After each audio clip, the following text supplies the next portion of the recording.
Hi guys and welcome back to the channel. Today I've got two replays in the Tier 8 Premium Tank Destroyer, the Shrek TVP, or the ShPTK TVP. Never pronouncing the name of the actual tank, so we'll just go with the Shrek.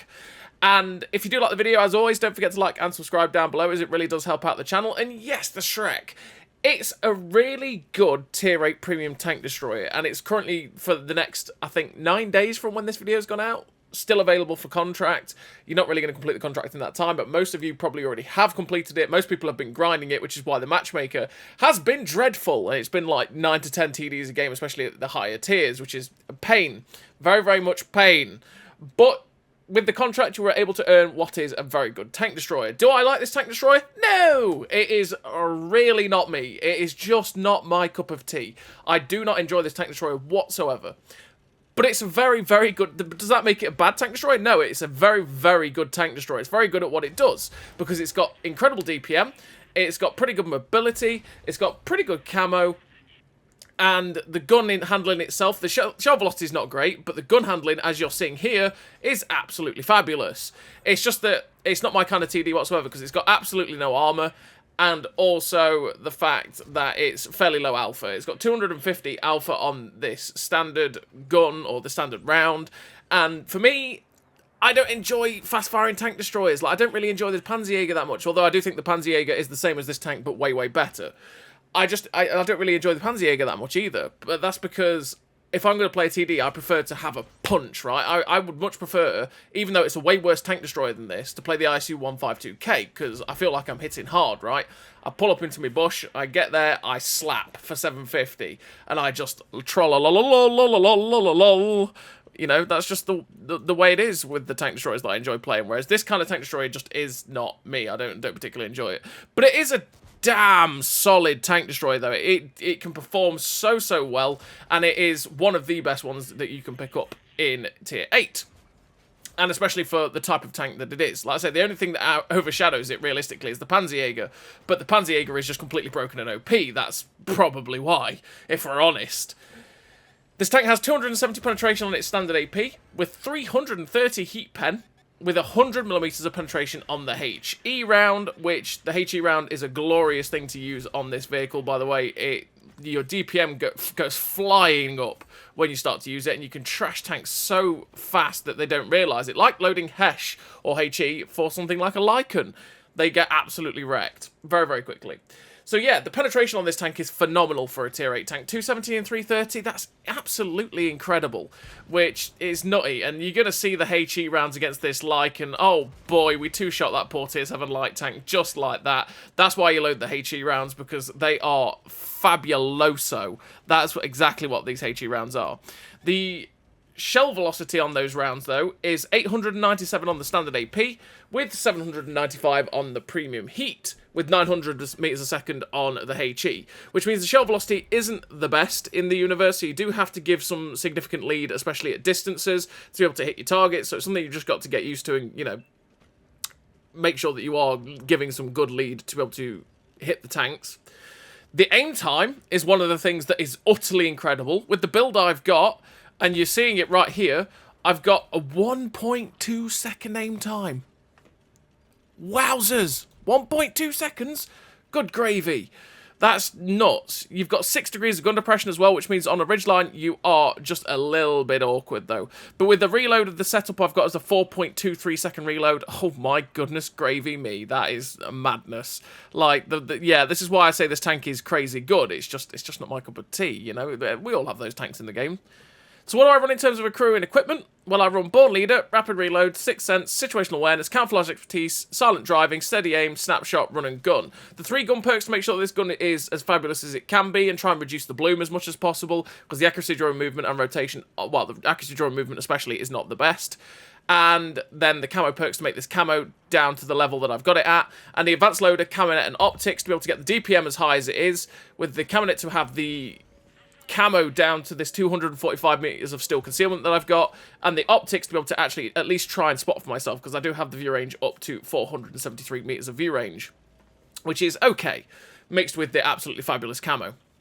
So in this game, we've managed 4.8k damage with 1455 assistance, and we get completely caught out. I did not expect that ISU 152K to just be sitting in a bush down there at D8. I thought he'd still be up towards where that heavy tank was, but sadly we ended up getting shut down because of that, and we finished with 4 kills, the 4.8k damage, the first class, the Ranger Medal for killing 3 light tanks, the high caliber, 2066 base XP as a first class.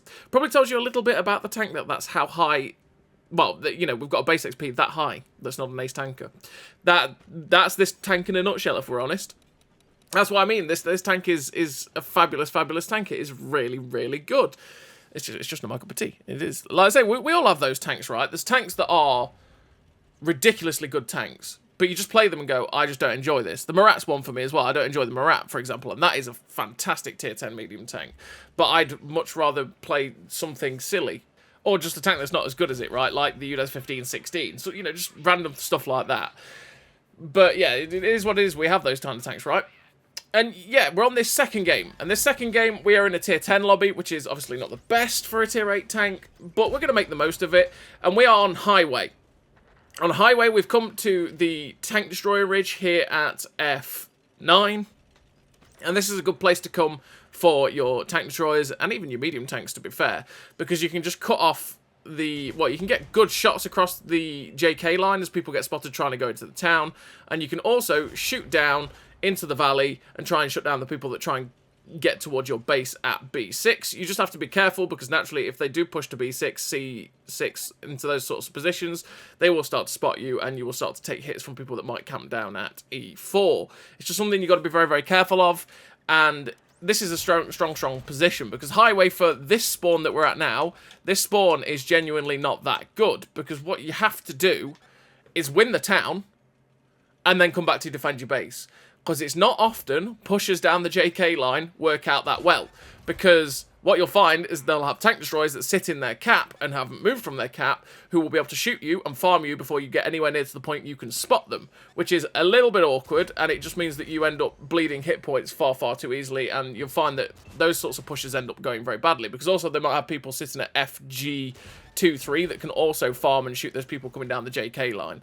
So what you usually want to do is push into the town as the heavy tanks, win the town, and then come back and get on this ridge line, because this ridge line is pretty good for defending your base. And then maybe sit at have a few people at A9, and then they'll also counter from the opposite side, and it causes a crossfire, right? Because it stops the people pushing. Because what I like to do on this map, from the opposite spawn, is generally push from where you spawn at H2, down under the bridge, and then at E5, and then you can push up to D7 once you've caught out the people that are crossing in the AB line, and you'll be able to spot the whole ridge line. And if you then push aggressively up to the ridge that we're at now, or, sorry, the opposite side of the bridge, really, at D7, D8, you can completely counter all the snipers and just completely cut them off. But if someone is sitting at A9 like our medium tank is, that makes that push exceptionally difficult, because they are very difficult to root out, and they will get you killed, essentially. But yeah, that means that this spawn, I generally don't like playing it that much, because it is a little bit boring, because it does end up just being, I will sit in this spot and try to defend for a good, solid, fair few minutes. Did I just say this tank has no armor? We just bounced a 490 round. Woo! Fair play. This tank generally does have no armor. It's not CDC levels of no armor, so, you know, when you see it, you instantly load HE. It does have 65mm of upper plate and lower plate armor, which obviously isn't very good, but the upper plate especially is fairly well angled, so it ends up being that if most tanks firing HE will still not pen it, unless they've got like the higher HE pen, like yourself with 90 to 100, you know. So far in this game, we are up to 3,500 damage, and again, we're just, as soon as people are getting spotted, we're smashing the rounds out as quickly as possible, just trying to catch people out, because when people do get spotted, you're not going to have that much opportunity to keep farming, right? Because the moment they get spotted, they go, oh no, I'm spotted, and they drop below the ridgeline where you can't get a shot at them. We end up getting lucky there, really, that the shot from the back misses. We did get a shot into the 140, who looks to be coming after us, but we do have like 3 or 4 people with us that could help defend us if that guy just YOLOs in. The Centurion, oh sorry, the Carnarvon Action 10 is up on top of the ridgeline. It's like, well, Mr. Carnarvon Action 10, I'm just going to punish you for making that mistake. And you can see how good this gun is. Honestly, it is aimed in so fast. The only real thing that lets it down is the fact that you have that poor shell velocity really for this TD, which for shots like that where you don't quite aim it or give it enough lead, it can be a bit of pain because the shells do just seem to drop off quite quickly. It's just something you've got to be very, very careful of, is the fact that you don't have the best shell velocity in the universe. I mean, your accuracy during rotation with the build that we've got is 0.63, which is really good, but your accuracy during movement is 3.01, which means the gun does bloom out massively. But because you've got a 1.2 second aim time, you just see it. You swing the whole gun round, and it's like, oh, we are ready to go. Look at that.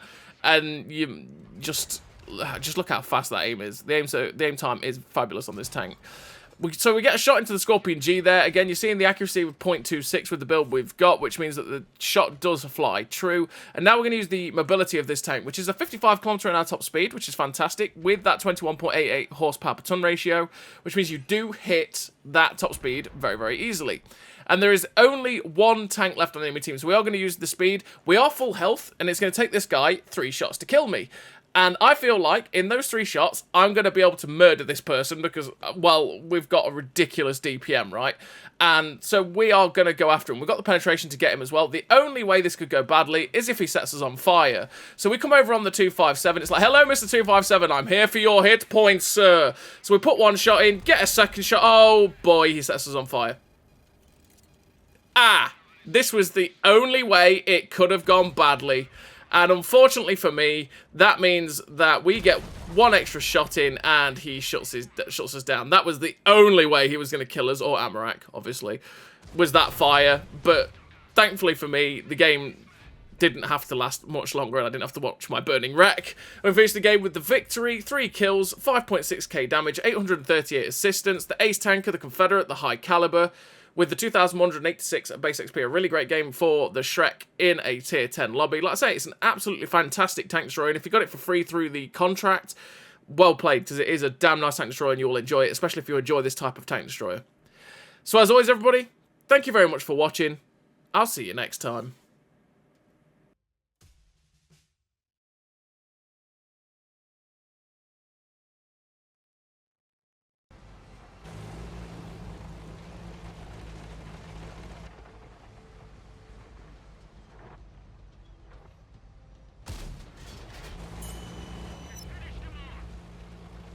A great success!